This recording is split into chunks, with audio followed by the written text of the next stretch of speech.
I grew to think that, that my job and our job, my colleagues and I, was spiritual, that you went forward on faith.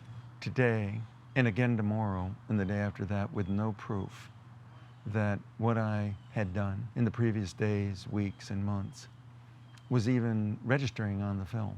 There was an effort for them to reach out and say, everything's all right, you're doing good work, keep it up, whatever.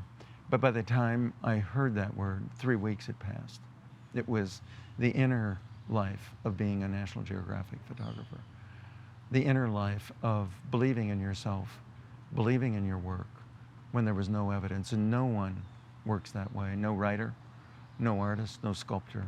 Everyone sees or feels or is told about the quality of their work. There are mirrors every day about what you've done and therefore how you should feel. None of those existed. It had to be within you. Faith. Faith in yourself, faith in your equipment, faith in your decisions. Faith. My parents woke my brother and I up and said, it's Christmas. And we knew it was the 13th of December. But on the 14th, we were leaving for a winter trip to Florida, I think. My parents were both teachers. So winter vacation for all of us started the next day. They didn't want us to have Christmas on the road. And so I got a bike that was too big for me, and I didn't confess it. In other words, I said, it's perfect. I had to ride on the crossbar for 3 or 4 years, not on the seat, but I loved it. It was an English racer, and it was red, and it changed my life. For years, it was easy for me to explain my dad's influence, which was he taught me photography. Many years later, I understood my mother's influence. She taught me what to photograph. Every window in the house was framed by her handmade, hand-starched, hand-ironed curtains. And it gave to the views a quality. And I think that it inspired in me or embedded in me the power of framing. In my photography, I seek to give life to things. They contain in them further frames. And that adds to the depth, power, and meaning of the photograph. The director of photography at National Geographic, a legendary man, Robert E. Gilka, said, people mistake who we are as photographers at National Geographic. They think that the world just falls down in front of us and yields up pictures. I don't hire photographers who can make pictures under good circumstances. I hire photographers who can make photographs when there's next to nothing there. I had one job interview in my life. It was to become a summer intern at National Geographic.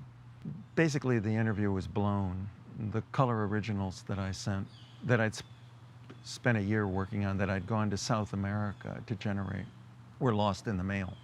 My fault. I'd addressed the box with water-soluble ink. I don't think it made it out of my hometown.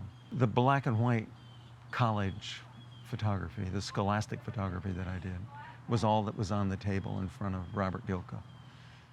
And I thought, not enough. Well, I was wrong about that. And that was his job, to see in a 22-year-old photographer if that photographer had potential, to see if they were smoking, if smoke was coming off of them, because he knew that National Geographic could burst them into flames. You don't crave a studio. You don't crave a stylist. You crave more from yourself, not more from life. Life is enough, rich enough, mysterious enough, beguiling enough, worthy of the best that you have. I enter the world expecting to find myself there. And where I find myself is compositions. Let me put it this way. I did a book called Seeing Gardens, and the last chapter of that book was about gardens with no flowers, gardens with no foliage, gardens with no soil, Gardens found on wallpaper and textiles and in neon signs, and often we are far from the garden of our dreams, but nearby may be a reminder of it, waiting to be seen. So they're there, but you must meet them in the world. You bring them into existence by framing, really.